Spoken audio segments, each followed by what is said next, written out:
মানুষের প্রবণতা বড়ই অদ্ভুত। যখন সে দেখে তার কোনো নিজস্ব প্রচেষ্টা ছাড়াই কেউ তাকে খুব বেশি গুরুত্ব দিচ্ছে, ভালোবাসছে, যত্ন নিচ্ছে, তখন সে মনে মনে ভাবে আমি ওর থেকে বেটার, আমি ওর সব দিক থেকে উন্নত, তাই হয়তো আমাকে বেশি বেশি করে গুরুত্ব দিচ্ছে। এই ভাবনা থেকেই সে ধীরে ধীরে অহংকারী হয়ে ওঠে। পেছনের দিকে তাকায় না, গুরুত্ব দেয় না। গুরুত্ব পাওয়ার বদলে সে নিজেও জানে না সে কি হারিয়ে ফেলেছে। যে হিরে নিজেকে এসে ধরা দেয় তাকে কয়লা ভেবে সোনার পেছনে ছুটে বেড়ায়।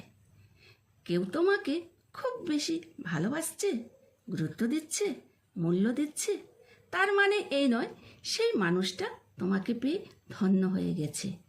তার মানে এটাও হতে পারে সে জানে কেমনভাবে মানুষকে ভালোবাসতে হয়। তাই সেসব মানুষকে কখনোই হারিয়ে ফেলো না, সহজলভ্য ভেবো না। কারণ সেই মানুষ একবার হারিয়ে গেলে শত চেষ্টা করেও আর খুঁজে পাবে না।